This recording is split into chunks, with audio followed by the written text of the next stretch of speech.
Romanos capítulo 7. A relação entre lei e graça. Não sabeis vós, irmãos, pois que falo aos que sabem a lei, que a lei tem domínio sobre o homem por todo o tempo que vive?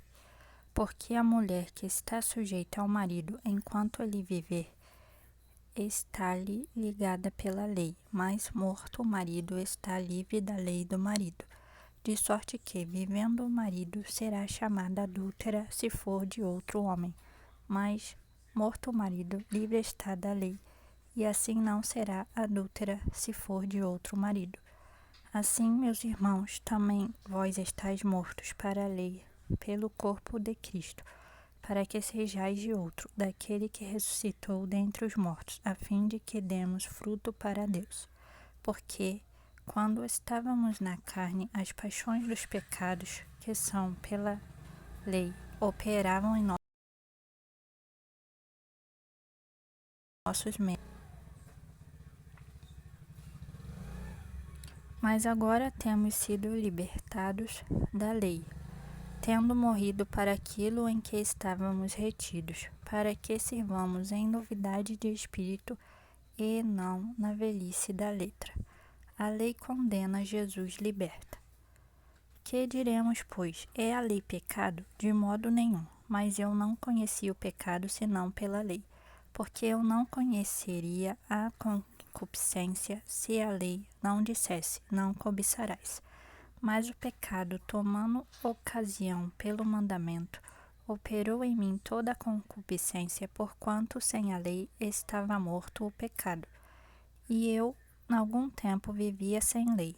Mas, vindo o mandamento, reviveu o pecado, e eu morri. E o mandamento que era para a vida, achei eu que me era para a morte. Porque o pecado, tomando ocasião pelo mandamento, me enganou, e por ele me matou. E assim a lei é santa, e o mandamento santo, justo e bom. Logo tornou-se-me o bom em morte? De modo nenhum, mas o pecado, para que se mostrasse pecado, operou em mim a morte pelo bem, a fim de que pelo mandamento o pecado se fizesse excessivamente maligno. Porque bem sabemos que a lei é espiritual, mas eu sou carnal, vendido sob o pecado. Porque o que faço não o aprovo, pois o que quero isso não faço, mas o que aborreço isso faço. E, se faço o que não quero, consinto com a lei que é boa. De maneira que agora já não sou eu que faço isto, mas o pecado que habita em mim. Porque eu sei que em mim, isto é, na minha carne, não habita bem algum, e com efeito o querer está em mim, mas não consigo realizar o bem, porque não faço o bem que quero, mas o mal que não quero, esse faço. Ora, eu faço o que não quero já, ou não faço eu, mas o pecado que habita em mim. Acho então esta lei em mim, que quando quero fazer o bem, o mal está comigo, porque, segundo o homem interior, tenho prazer na lei de Deus, mas vejo nos meus membros outra lei, que batalha contra a lei do meu entendimento, e me prende debaixo da lei do pecado que está nos meus membros. Miserável homem que eu sou, quem me livrará do corpo desta morte? Dou graças a Deus por Jesus Cristo, nosso Senhor. Assim que eu mesmo com o entendimento sirvo a lei de Deus, mas com a carne a lei do pecado.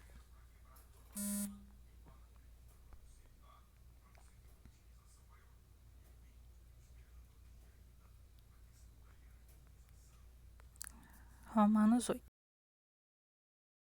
Filhos de Deus. Portanto, agora nenhuma condenação há para os que estão em Cristo Jesus, que não andam segundo a carne, mas segundo o Espírito, porque a lei do Espírito de vida em Cristo Jesus me livrou da lei do pecado e da morte.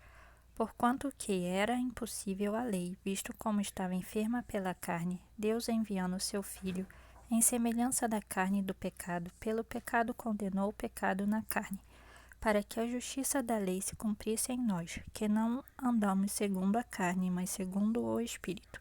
Porque os que são segundo a carne inclinam-se para as coisas da carne, mas os que são segundo o Espírito para as coisas do Espírito. Porque a inclinação da carne é morte, mas a inclinação do Espírito é vida e paz. Porquanto a inclinação da carne é inimizade contra Deus, pois não é sujeita à lei de Deus, nem em verdade o pode ser. portanto, os que estão na carne não podem agradar a Deus.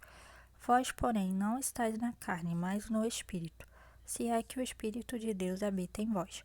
Mas se alguém não tem o Espírito de Cristo, esse tal não é dele. E se Cristo está em vós, o corpo, na verdade, está morto por causa do pecado, mas o Espírito vive por causa da justiça. E se o Espírito daquele que dentre os mortos ressuscitou a Jesus habita em vós, aquele que dentre os mortos ressuscitou a Cristo também vivificará os vossos corpos mortais, pelo seu Espírito que em vós habita.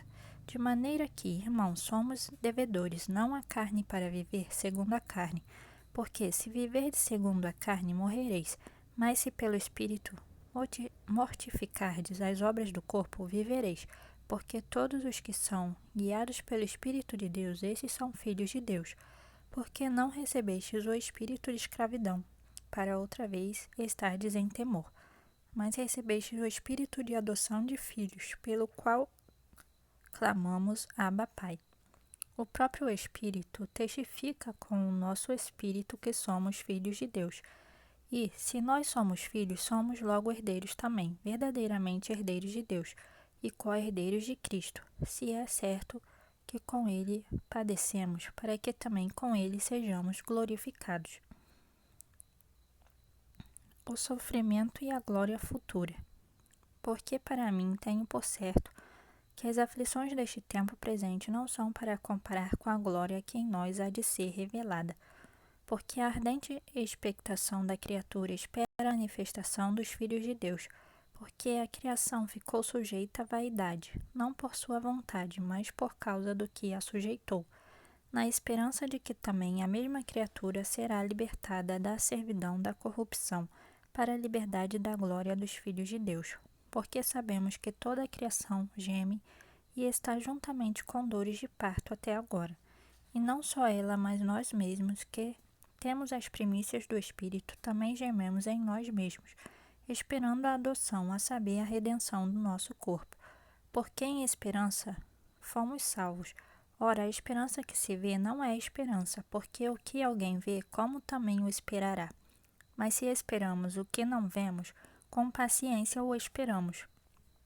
E da mesma maneira, também o Espírito ajuda, porque não sabemos o que havemos de pedir como convém, mas o mesmo Espírito intercede por nós com gemidos inexprimíveis. E aquele que examina os corações sabe qual é a intenção do Espírito, e é ele que, segundo Deus, intercede pelos santos. Somos mais do que vencedores. E sabemos que todas as coisas contribuem juntamente para o bem daqueles que amam a Deus, daqueles que são chamados segundo o seu propósito. Porque os que dantes conheceu também os predestinou para serem conformes à imagem de seu Filho, a fim de que ele seja o primogênito entre muitos irmãos. E aos que predestinou, a este também chamou. E aos que chamou, a este também justificou. E aos que justificou, a este também glorificou. Hino de vitória, Deus é por nós. Que diremos, pois, a estas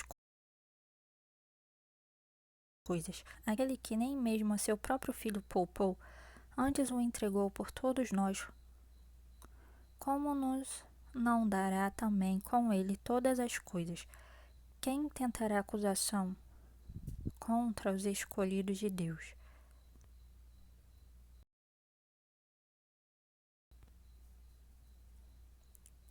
Quem intentará acusação contra os escolhidos de Deus?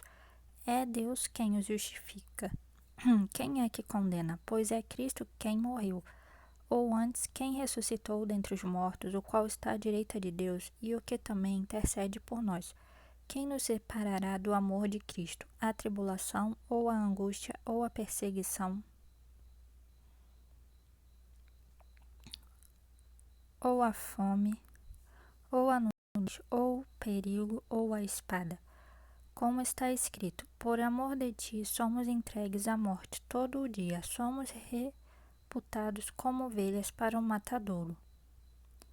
Mas em todas essas coisas somos mais do que vencedores por aquele que nos amou.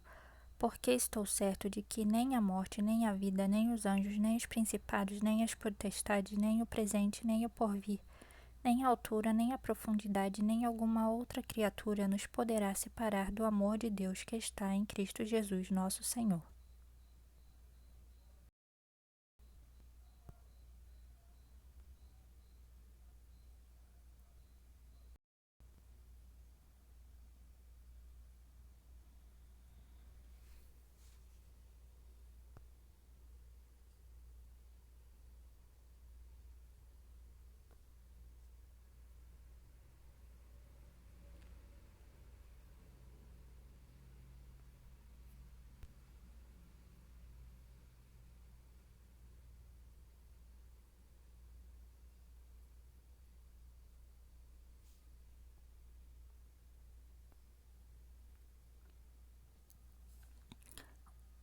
Capítulo 9. O lamento de Paulo por Israel. Em Cristo digo a verdade, não minto, dando-me testemunho a minha consciência no Espírito Santo, que tenho grande tristeza e contínua dor no meu coração, porque eu mesmo poderia desejar ser anátema de Cristo, por amor de meus irmãos, que são meus parentes segundo a carne, que são israelitas, dos quais é a adoção de filhos, e a glória, e as alianças, e a lei, e o culto, e as promessas, dos quais são os pais e dos quais é Cristo segundo a carne, o qual é sobre todos, Deus bendito eternamente. Amém. Deus cumpre suas promessas. Não que a palavra de Deus haja faltado, porque nem todos os que são de nem por serem descendência de Abraão são todos filhos, mas em Isaque será chamada a tua descendência. Isto é, não são os filhos da carne que são filhos de Deus, mas os filhos da promessa são contados como descendência. Porque a palavra da promessa é esta: por este tempo virei, e Sara terá um filho. E não somente esta, mas também Rebeca, quando concebeu de Isaque, nosso pai. Porque não tendo eles ainda nascido, nem tendo feito bem ou mal, para que o propósito de Deus, segundo a eleição, ficasse firme, não por causa das obras, mas por aquele que chama, foi-lhe dito a ela: o maior servirá ao menor, como está escrito: amei a Jacó e odiei a Esaú. Que diremos, pois? Que há injustiça da parte de Deus? De maneira nenhuma, pois diz a Moisés: compadecer-me-ei de quem me compadecer, e terei misericórdia de quem eu tiver misericórdia. Assim, pois, isto não depende do que quer, nem do que corre, mas de Deus que se compadece. Porque diz a Escritura a Faraó: para isto mesmo te levantei, para em ti mostrar o meu poder, e para que o meu nome seja anunciado em toda a terra. Logo, pois, compadece-se de quem quer e endurece a quem quer. A absoluta soberania de Deus. Dir-me-ás então, por que se queixa ele ainda? Porquanto quem tem resistido à sua vontade? Mas, ó homem, quem és tu, que a Deus replicas? Porventura a coisa formada dirá ao que formou: por que me fizeste assim? Ou não tem o oleiro poder sobre o barro, para da mesma massa fazer um vaso para honra e outro para desonra?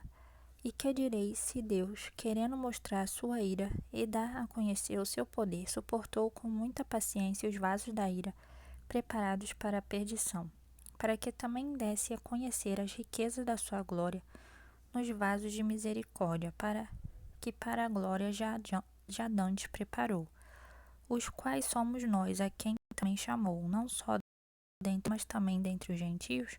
Como também diz em Oséias: chamarei meu povo ao que não era meu povo, e amada a que não era amada. E sucederá que no lugar em que lhes foi dito: vós não sois meu povo, aí serão chamados filhos do Deus vivo.